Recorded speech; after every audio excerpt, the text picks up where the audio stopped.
it's Minnie, your favorite multi-passionate traveler and creative. Come with me to learn how to snorkel in Phuket, Thailand. I randomly booked this full day 3 island tour starting from Phuket. I booked this tour with the Klook app for $30.25. This included the transfer to and from the marina, lunch, snacks, fresh fruit, the snorkeling gear, a life jacket, and insurance. Once we arrived at the pier, we were given wristbands, snacks, juice, and tuna sandwiches, and time to buy your Ling mouthpiece and water shoes. Those are so very important. The 3 islands are really just for tourists. They are small, full of chairs, one restaurant, and a few mini bars. Just so you know, you will have to pay for everything: sitting in the chairs, the bathrooms, and other activities like jet skis.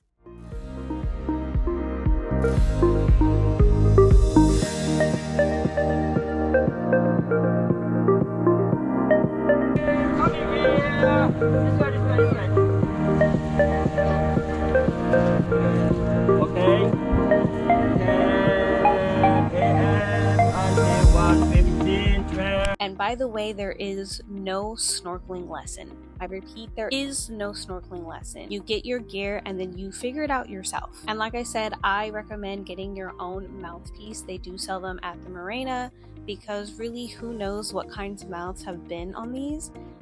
I did not buy a mouthpiece on my first trip, but I did have hand sanitizer.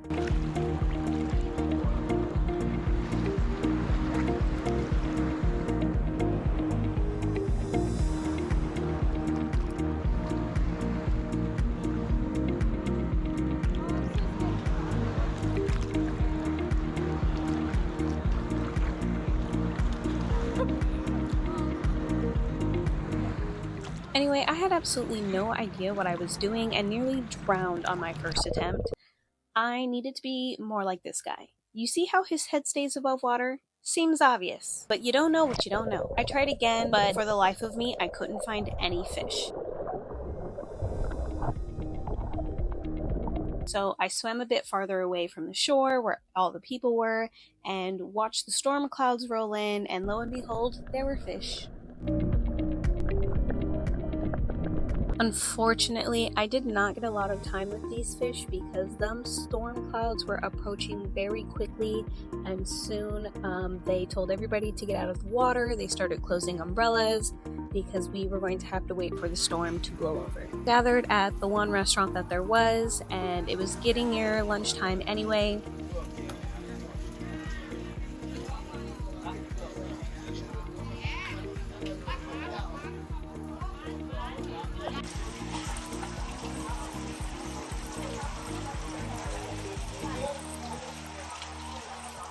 And after about 10-15 minutes or so of waiting, we were given lunch, and by the time lunch was over, the storm had ended and we were on to our next destination. We were told to hop in the water and find a baby shark if we could, and find one I did indeed. He was really fast though, but that's okay. I got to see him again for a second time, and I tried to be a little bit more stealth, if you will, and look how close I got to this baby shark.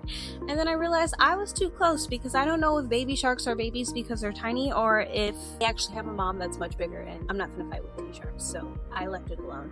And then I found out that there are sea urchins in the water, which is also really important, and this is why I say get them water shoes, because I looked down and at one point my feet were hovering over several sea urchins, and I looked it up. You really don't want to step on those.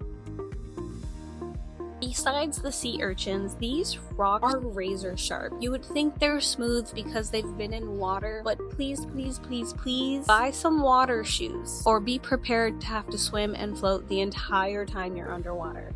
Okay, don't be like these people, or like me, who also didn't have water shoes, because some of the other tourists went home with scratched up and bleeding feet. So don't let that be you. Buy the water shoes.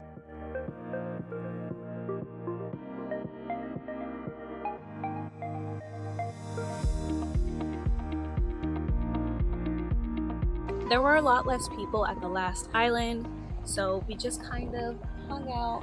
I did a little bit more snorkeling, I took pictures, and I collected all the seashells I can find because, oh my god, they were so pretty.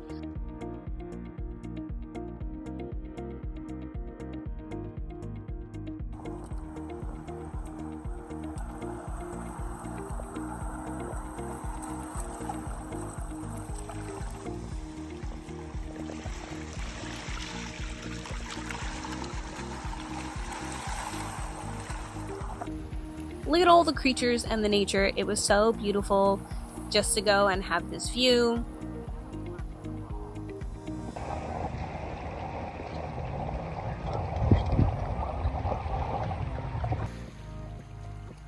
If you like snorkeling and being in the water, this was a great tour. However, if snorkeling is not your style, there are plenty of other tours that you could do, and I will talk about one of the other tours I went on in the next video.